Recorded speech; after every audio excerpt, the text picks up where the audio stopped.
Los 6 conflictos más habituales que se dan en las herencias. ¿Sabías que el 77%, sí, una estadística demoledora, el 77% de los españoles admiten algún tipo de conflicto con relación a la herencia? Cada vez más vemos situaciones en las que las herencias quedan bloqueadas como consecuencia, ya te adelanto, de alguno de estos 6 motivos. Estos son los 6 principales motivos por los que habitualmente hay un conflicto en una herencia. Insisto, el 77% de los españoles admiten tener algún conflicto de herencia. No tiene por qué acabar en juzgado, pero admiten que están en desacuerdo con esa herencia en la que se ven implicados. Y ya te adelanto que todos nos vamos a ver implicados en alguna herencia a lo largo de nuestra vida. Primero de los motivos, que alguno de los hermanos no quiera vender.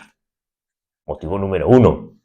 Nos heredamos una serie de bienes inmuebles y hay alguno de los herederos, alguno de los hermanos que no quiere vender.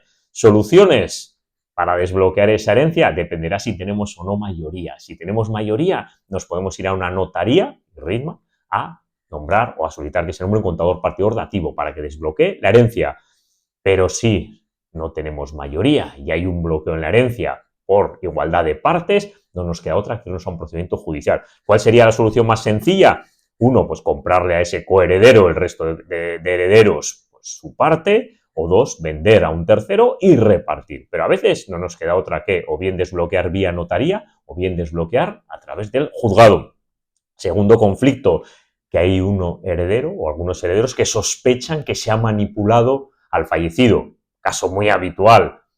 Cambia el testamento a última hora y qué casualidad beneficia a ese hijo, a esa hija que dice haberle cuidado en sus últimos momentos. Es un conflicto también habitual que en muchas ocasiones sí no suele acabar en procedimiento judicial porque es muy difícil acreditar esa manipulación. Ten en cuenta que en la mayoría de los casos el testamento se hace en notaría y habrá un notario o una notaria que va a dar fe pública de que esa persona era consciente del tipo de testamento que estaba haciendo y de los cambios y de las consecuencias de esos cambios. Así que, salvo que tengas unos documentos muy potentes de un deterioro cognitivo que ni tan siquiera un notario puede hablar de una ventana de lucidez, ya te adelanto que es muy difícil que eso acabe en el juzgado o muy difícil que eso tenga viabilidad o prosperabilidad en un juzgado.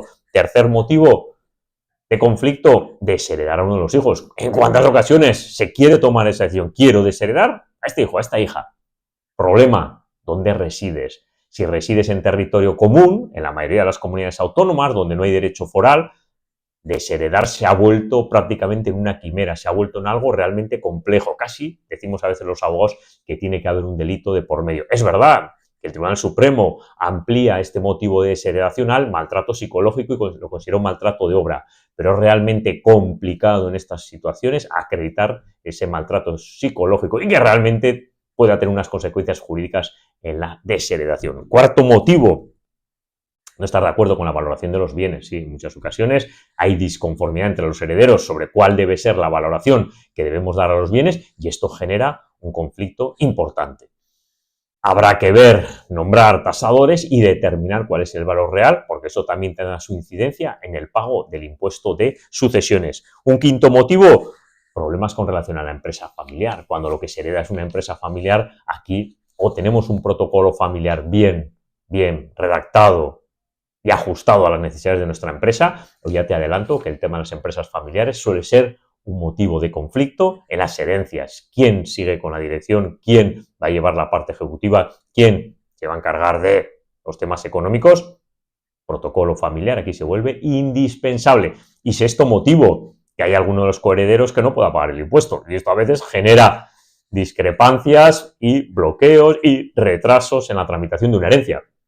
Aquí ya te adelanto que la clave está en la planificación previa. Tener en cuenta, con carácter previo a fallecer, hacer una buena planificación, porque igual las donaciones en esa comunidad autónoma están muy bonificadas y no hay sucesiones. Es decir, aquí no hay otra que la planificación, porque si no, ese heredero o heredero que no pague el impuesto se puede encontrar en una situación que no puede aceptar la herencia y se puede encontrar en una situación donde está perjudicando al resto de herederos. Para evitar eso, no hagamos un testamento genérico. No hagamos las cosas como hace muchísima gente. No nos metamos en ese grupo del 77% de los españoles que se encuentran con conflictos en la herencia. Ya te adelanto que en este tipo de supuestos la planificación es vital. Hacer un buen testamento, hacer un testamento individualizado, hacer un testamento a tu medida para evitar que se dé alguno de estos conflictos y que te veas en ese más del 75% de españoles con conflictos de herencias. Te lo en cuenta